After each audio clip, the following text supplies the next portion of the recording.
हिसार जिला में जब बाई इलेक्शन हो रहा था आदमपुर का, और आदमपुर बाई इलेक्शन में जिस तरीके से दीपेंद्र सिंह हुड्डा ने इस प्रदेश के नौजवानों को जागृत किया और आपने नौजवानों को टिकट दिया, इसके लिए मैं आपका बहुत बहुत धन्यवाद करता हूं। मैं राहुल जी से 1 मिनट और लेना चाहूंगा। हमारे बीच में है सुरेंद्र बरवाला, जो यहाँ से विधायक रहे हैं, मंत्री रहे हैं, हिसार से मेंबर पार्लियामेंट रहे हैं। आज वो कांग्रेस पार्टी ज्वाइन कर रहे हैं। मैं उनका हरियाणा प्रदेश कांग्रेस कमेटी की तरफ से स्वागत करता हूं। कब की बात है?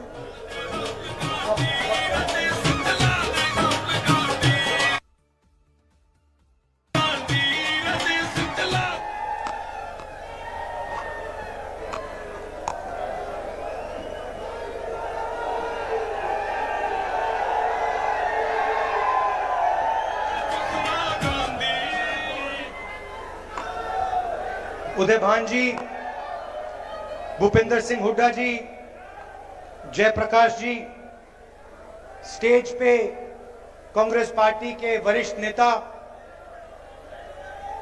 भाइयों और बहनों, और कांग्रेस पार्टी के हमारे प्यारे कार्यकर्ताओं, भैया भैया ब्रदर थोड़ा पीछे आ जाओ भैया। नॉर्मली आमतौर से बब्बर शेर अकेला दिखता है, टाइगर अकेला दिखता है। यहां पे मतलब हजारों टाइगर एक साथ बैठे हुए हैं। कांग्रेस पार्टी के कार्यकर्ता, मोदी जी का आपने चेहरा देखा आजकल? देखा है? पहले 56 इंच की छाती हुआ करती थी,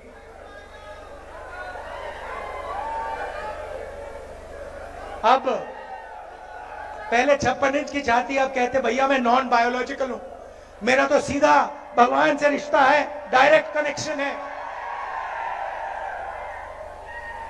पैनिक में आ गए, घबरा गए।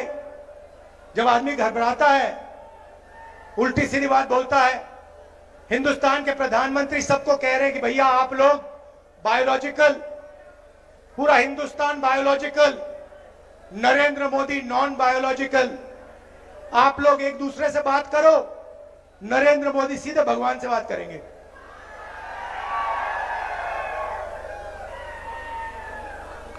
और फिर भगवान ने चुनाव में उनको सबक सिखा दिया। उत्तर प्रदेश में अवधेश सिंह ने अयोध्या में बीजेपी के कार्यकर्ता को हराया है। रियलिटी है। कुछ दिन पहले मैं अमेरिका गया। वहां बड़ा शहर है डैलस। जानते हो डैलस? नाम सुना है आपने? सुना है? डैलस सुना है? क्यों सुना है? मैं बताऊं, क्योंकि हरियाणा से हजारों युवा यहां से भागकर डैलस जाते हैं, अमेरिका जाते हैं। हरियाणा में उनको रोजगार नहीं मिल सकता, हरियाणा में उनका भविष्य नहीं है। इसलिए ये सारे के सारे 15-20 हजार हरियाणा के युवा हिंदुस्तान से गए, टर्की गए, टर्की से कजाकिस्तान, कजाकिस्तान से साउथ अमेरिका, साउथ अमेरिका का पूरा चक्कर काटा। उसके बाद पनामा के जंगल से निकलते हुए अमेरिका गए। यहां उनको कुछ है नहीं, कुछ कर नहीं सकते यहां। जब मैं वहां पहुंचा, हमारे एक कार्यकर्ता ने मुझे कहा कि देखिए आप राहुल जी, जो हरियाणा से यहां लोग आए हैं, अलग अलग डिस्ट्रिक्ट से आते हैं, उनसे मिलिए आप। मैंने सोचा अच्छा आइडिया है, देखता हूं हरियाणा से जो लोग। भैया ध्यान से, ध्यान से, आपको नहीं गिरना है, बीजेपी को गिराना है।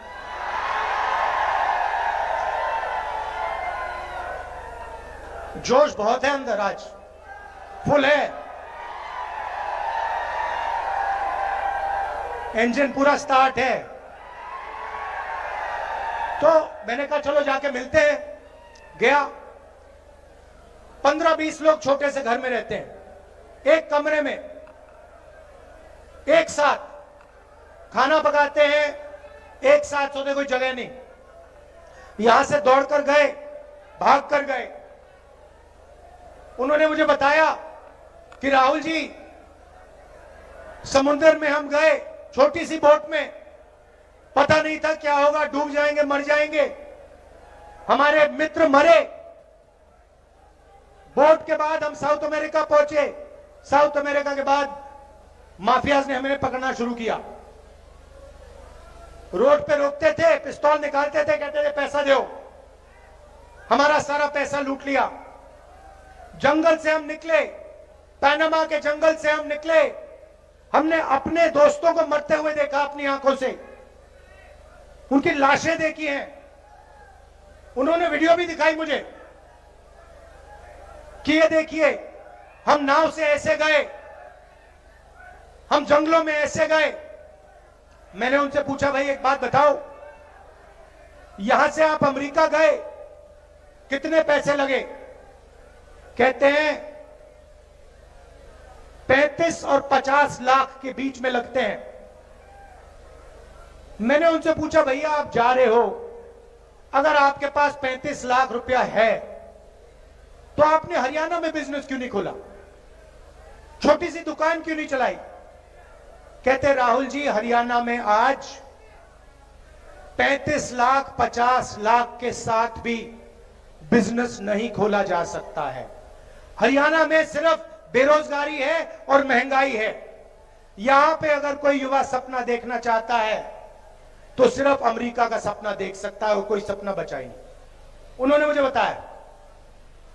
मैंने उनसे पूछा, भैया बताओ, ये 35 लाख 50 लाख रुपए आपने लिए, कहां से लिए? आधों ने कहा, राहुल जी हमने अपनी जमीन बेची। दूसरों ने कहा, हमने कर्जा लिया। किस रेट पे कर्जा लिया? 2% महीने का, 24% पर हमने कर्जा लिया। मैं सोच रहा था, हरियाणा के युवाओं के लिए बैंक के दरवाजे बंद, छोटे दुकानदारों के लिए, स्मॉल एंड मीडियम मैन्युफैक्चरर्स के लिए बैंक के दरवाजे बंद, अदानी के लिए बैंक का दरवाजा खुला। आपका कर्जा माफ नहीं हो सकता। वो जो अमेरिका गए हैं उनका कर्जा माफ कभी नहीं होगा, मगर अदानी जैसे लोगों का 16 लाख करोड़ रुपए कर्जा माफ हो सकता है। किसानों का नहीं होगा, मजदूरों का नहीं होगा, अरबपतियों का होगा। कैसा हिंदुस्तान है? जिनको जरूरत है उनको नहीं मिलता है। जिनके पास पैसे की कोई कमी नहीं है, अगर उन्हें 1 लाख करोड़ रुपए चाहिए 1 लाख दे देते हैं। 2 लाख करोड़ रुपए चाहिए 2 लाख करोड़ रुपए लो। फिर उन्होंने मुझे कहा अमेरिका में कि राहुल जी एक काम कीजिए, आप हमसे तो मिल लिए, मगर हमारे बच्चे जो हैं, हमारे परिवार हैं, वो हिंदुस्तान में है। हम अब अमेरिका आ गए हैं, हम वापस नहीं जा सकते। अगर हम यहां से निकल गए हमें वापस नहीं आने देंगे। ग्रीन कार्ड नहीं है, 10 साल लगेंगे ग्रीन कार्ड के लिए। राहुल जी एक काम कीजिए, आप हमारे बच्चों के पास जाइए, परिवार के पास जाइए और उनसे कहिए कि उनको डरने की कोई जरूरत नहीं है, उन्हें रोने की कोई जरूरत नहीं है। हम अमेरिका में हैं, हम काम कर रहे हैं, उनको घबराने की जरूरत नहीं है। तो मैंने सोचा बिल्कुल सही बात है। और जैसे ही मैं अमेरिका से वापस आया, मैं करनाल गया। वहां पे उन्हीं परिवारों के बच्चों, माताओं से, फैमिली से मैं मिला। तो आप सोचिए, एक तरफ अमेरिका में 10-15 लोग युवा, हरियाणा के युवा बैठे, कंप्यूटर में उनका चेहरा। दूसरी तरफ हम करनाल में, हमारे साथ उन युवाओं के परिवार, छोटे छोटे बच्चे, माताएं, भाई बहन, सब एक साथ। और फिर मैंने इनसे बात शुरू की बातचीत चल रही थी। एक मां ने मुझे कहा, राहुल जी मेरे बेटे का एक्सीडेंट हो गया, मुझे नहीं मालूम कि मैं उसे अब कभी देखूंगी। बच्चे से मैं मिला था, एक्सीडेंट हुआ, किसी ने गाड़ी मार दी, पूरी पेट की सर्जरी हुई, चल नहीं पाता है, अकेला ट्रेलर में सोता है। उसकी मैंने फोटो देखी ट्रेलर की, कुछ नहीं है उसके पास, और उसको आकर लोग पीटते हैं, रात को आकर उसकी पिटाई होती है। उसकी मां मुझे कहती है मैं नहीं जानती कि मैं कभी उसको देख पाऊंगी। बात चल रही है और एक बच्चा छोटा सा, नाम देव, दौड़ता हुआ जाता है और कंप्यूटर को पकड़ता है, चिल्लाने लगता है, पापा पापा पापा वापस आओ, पापा वापस आओ। रो रहा है चिल्ला चिल्ला कर। मैंने ऐसी आवाज मैंने सुनी नहीं आज तक जो मैंने करनाल में हरियाणा के बच्चे की सुनी। पापा वापस आओ। पापा देख रहा है बच्चे को, मुस्कुराने की कोशिश कर रहा है, कह रहा है कि घबराओ मत बेटा, घबराओ मत। उसके आंखों में भी आंसू है, वो छुपे हुए दिख नहीं रहे। बेटा चिल्ला रहा है। ये है आपका हरियाणा। बाप उधर, उसके आंख में आंसू, वो दिखा नहीं पा रहा है। बेटा इधर चिल्ला रहा है। यह हरियाणा। यहां आपको कुछ नहीं मिल सकता। आपने 10 साल इनकी सरकार देखी है। यहां पे आजकल ड्रग्स फैल रहा है, पूरा हिंदुस्तान जानता है। पता नहीं आपने सुना या नहीं सुना, अदानी के पोर्ट में हजारों किलो हेरोइन पाया गया था। अखबार पढ़ा आपने? पढ़ा? किसी पर कार्रवाई हुई? कोई कोर्ट केस हुआ? किसी को पकड़ा गया? नरेंद्र मोदी ने कहा कि भैया अदानी के यहां पोर्ट में हेरोइन पकड़ा गया है, मैं कार्रवाई करूंगा, मैं देखूंगा हरियाणा कौन कोकेन भेज रहा है, कौन हेरोइन भेज रहा है। बोला नरेंद्र मोदी ने? क्यों नहीं बोला? क्यों नहीं बोला? क्योंकि अदानी उसकी मार्केटिंग करता है। यहां किसानों से उनका हक छीना जाता है। रोज आप मेहनत करते हो, आप प्रोडक्शन करते हो, आप देश को भोजन देते हो, आपको सही दाम मिलता है? धान के लिए, गेहूं के लिए सही दाम मिलता है? अरे भाई, किसी के जेब में तो पैसा जा रहा है ना। अगर आपके जेब में नहीं जा रहा, पैसा आसमान में तो नहीं उड़ रहा ना, किसी ना किसी के जेब में तो जा रहा है ना।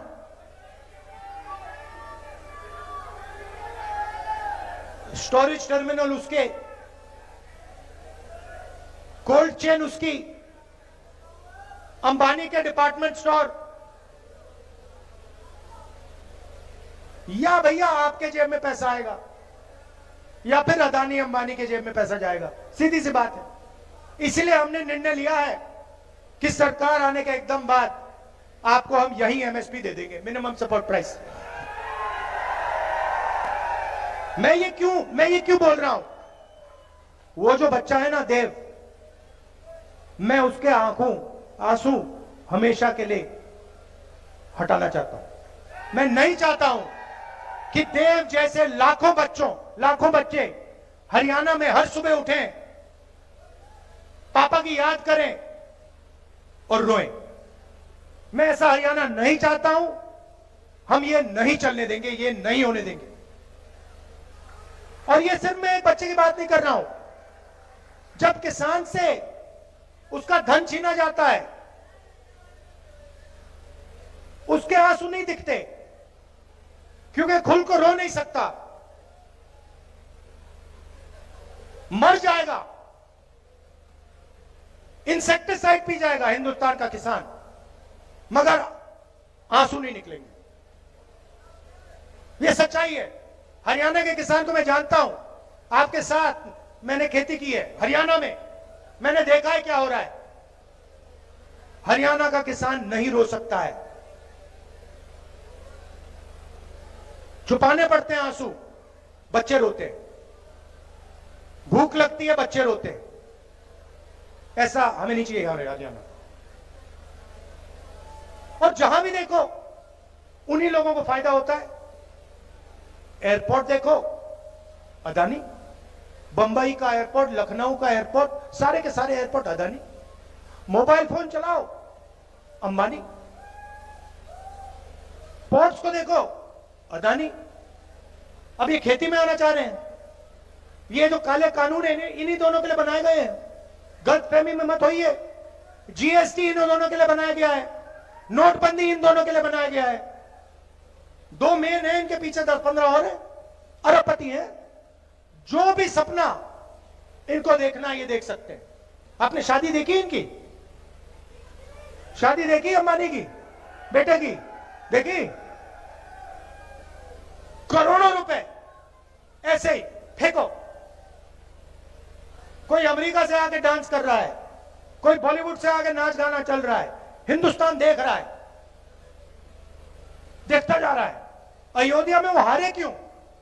अयोध्या में मंदिर खोला, वहां अदानी दिखे, अंबानी दिखे, अमिताभ बच्चन दिखे, बॉलीवुड पूरा दिख गया, मगर गरीब किसान एक नहीं दिखा आपको वहां पर। हिंदू सच है, इसीलिए तो अवधेश ने इनको पटका है। अवधेश वो है वहां का एमपी, अवधेश कुमार, जो अयोध्या में जीता है। इसीलिए तो जीता है कि पूरा हिंदुस्तान देख रहा। भैया आपने राम मंदिर खोला, सबसे पहले आपने राष्ट्रपति से कहा कि भैया आप आदिवासी हो, आप तो अंदर आ ही नहीं सकती, अलाउ नहीं है आपको। उसके बाद अमिताभ बच्चन को बुला लिया, अदानी को बुला लिया, अंबानी को बुला लिया, किसी एक मजदूर को नहीं आने दिया। आपने किसी बढ़ई को देखा, किसान को देखा, मजदूर को देखा? कोई नहीं। डांस गाना चल रहा है, प्रेस वाले हाय हाय हाय कर रहे हैं, नाच गाना चल रहा है, डांस चल रहा है, पूरा हिंदुस्तान डांस कर रहा है।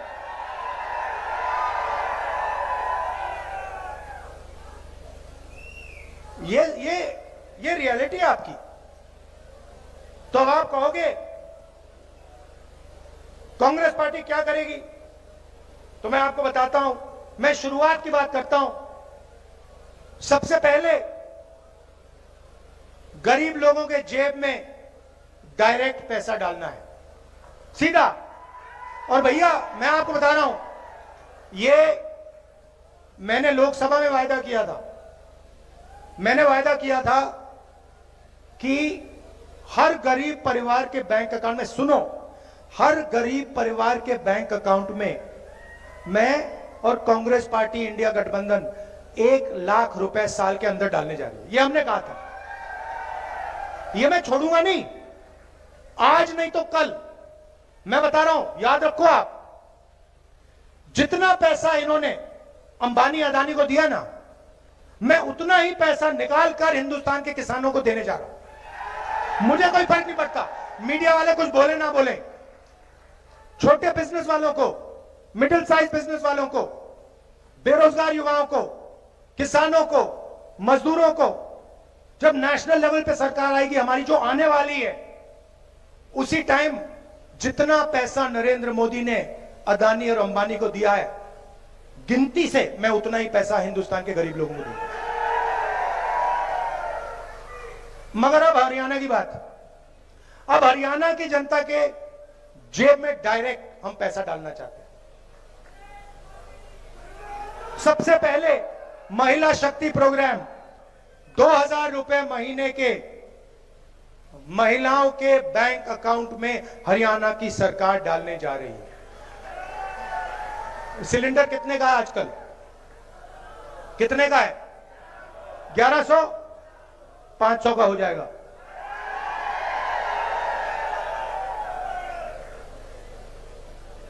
पुरानी पेंशन स्कीम ये इन्होंने आपसे छीनी, हम ये आपको वापस देने जा रहे हैं। 6000 रुपए बुजुर्ग लोगों को, डिसेबल्ड लोगों को और विधवाओं को 6000 रुपए महीने के।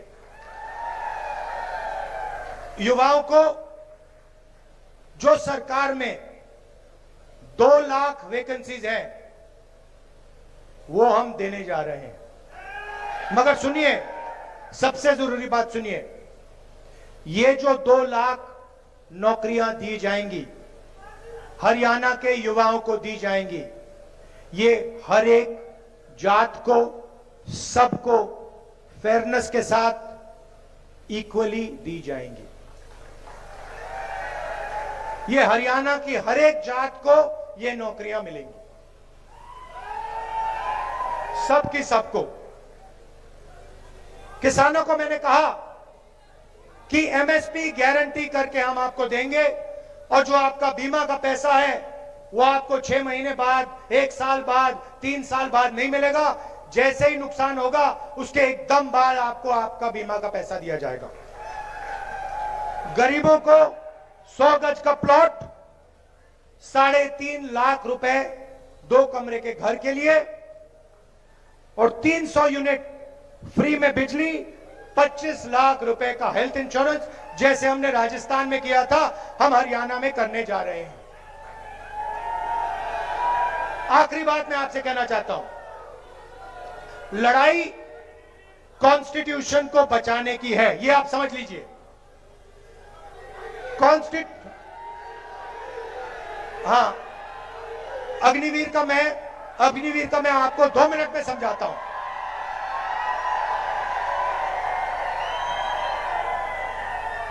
देखिए ना, फिर से मैं देव की बात करता हूं। वो बच्चा जो रो रहा था, वो क्यों रो रहा था? वो इसलिए रो रहा था क्योंकि उसको पिता के लिए जो भी रास्ते थे, रोजगार के जो भी रास्ते थे, उन सब को नरेंद्र मोदी ने बंद किया है। एक के बाद एक जो भी रास्ते देव के पिता के लिए खुले थे, उन सब को नरेंद्र मोदी जी ने, अंबानी ने, अदानी ने और अमित शाह ने बंद किए हैं। सबसे पहला दरवाजा रोजगार का था। छोटे बिजनेसेस चलाने में, एंटरप्रेन्योरशिप करने में, छोटी छोटी फैक्ट्री, मिडिल साइज फैक्ट्री में रोजगार मिलता था।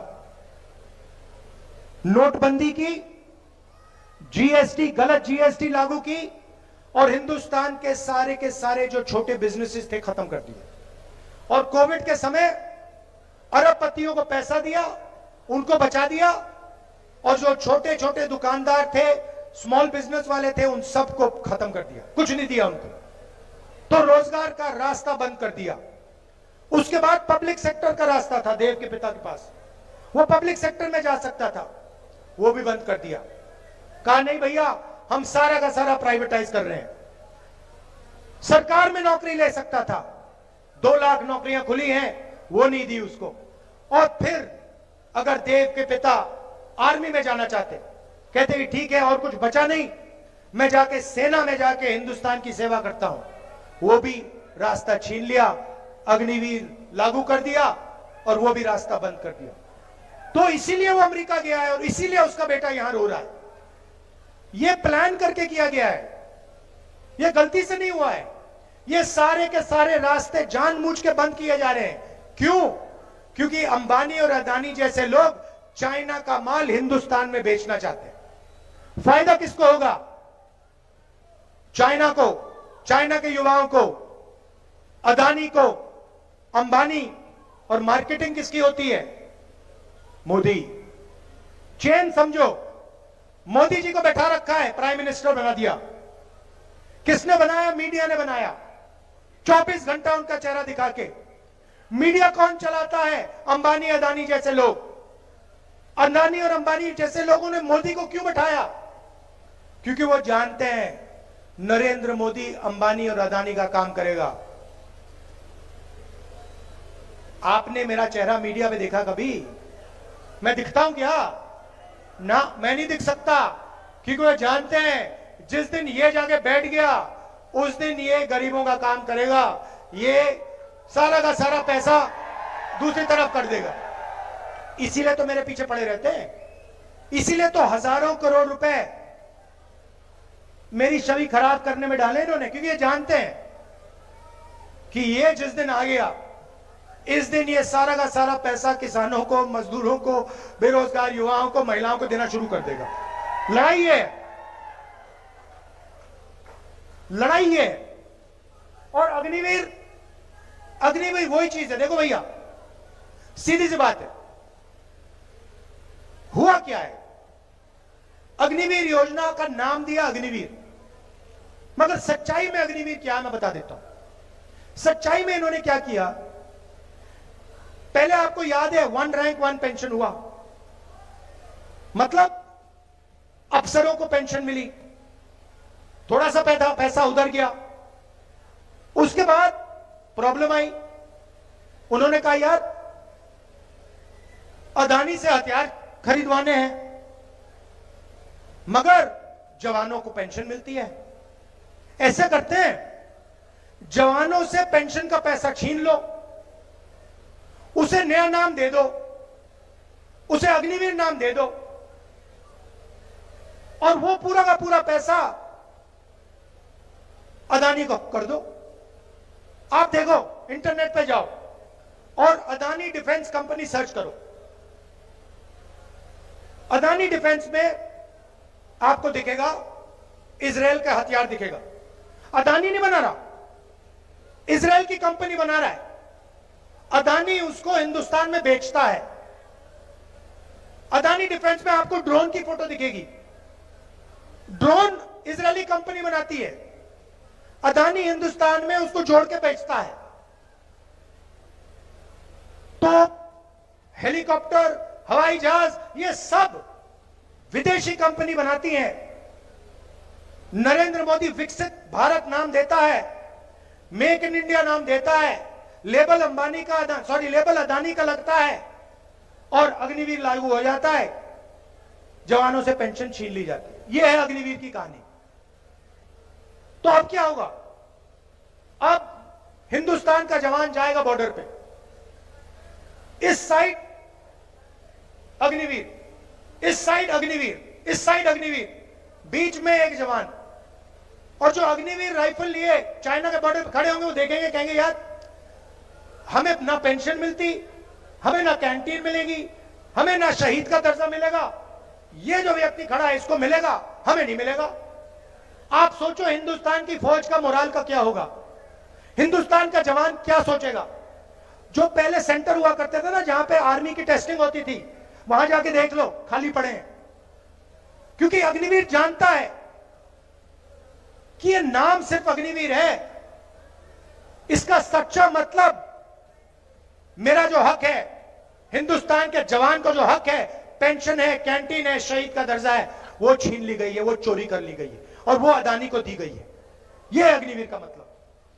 और हरियाणा में तो आप इसको बहुत अच्छी तरह समझते हो, आप पॉलिटिकल लोग हो, 1 मिनट में आप देखोगे अग्निवीर, उसका सही मतलब समझ जाओगे, 1 सेकंड में पकड़ लोगे। यह है, इसीलिए सरकार बदलनी है, और एक साथ मिलकर, सबको एक साथ मिलकर, 36 बरादरियों को एक साथ मिलकर 36 बरादरी की सरकार बनानी है। यह मैं आपसे कहना चाहता था। अब कांग्रेस पार्टी के टाइगर, इसके बाद सीधा मैदान में सारे के सारे एमएलए यहां जिताने, अपनी सरकार बनानी है, हरियाणा की सरकार बनानी है। दिल से आपका धन्यवाद। आप जानते हो, जब भी मेरी जरूरत हो, पार्लियामेंट में कुछ बुलवाना हो, लोकसभा में कुछ कहलवाना हो, हरियाणा की कोई भी मदद करवानी हो, मुझे बुलाओ, मैं यहां हाजिर हो जाऊंगा। दिल से आपका धन्यवाद। और याद रखिए, कॉन्स्टिट्यूशन गरीबों की रक्षा करता है। ये आरएसएस वाले लोग कॉन्स्टिट्यूशन को मिटाना चाहते हैं, हटाना चाहते हैं। ये इनका पूरा लक्ष्य यही है कि किसी ना किसी तरह कॉन्स्टिट्यूशन, जिसने हिंदुस्तान के गरीब लोगों को शक्ति दी, जगह दी, ये मिट जाए। कह नहीं सकते, मगर इनका लक्ष्य यही है कि कॉन्स्टिट्यूशन को हटा दो, और जो पहले का सिस्टम था, वो सिस्टम वापस ले आओ। हम कॉन्स्टिट्यूशन की रक्षा करेंगे। अंबेडकर जी का कॉन्स्टिट्यूशन है, गांधी जी का कॉन्स्टिट्यूशन है, हिंदुस्तान के गरीबों का कॉन्स्टिट्यूशन है। इस कॉन्स्टिट्यूशन को कभी नहीं छूने देंगे हम। धन्यवाद। जय हिंद। राहुल जी का बहुत बहुत इशार पार्लियामेंट क्षेत्र में पहुंचने पर साथियों धन्यवाद करता हूं। और मैं विश्वास दिलाता हूं राहुल जी, सारी की सारी सीटें हिसार पार्लियामेंट क्षेत्र की आपकी जोड़ी में जाएंगी। हाथ खड़े करके विश्वास दिला दो। और हमारे नौजवान साथी दीपेंद्र सिंह का इसमें बहुत बड़ा योगदान है।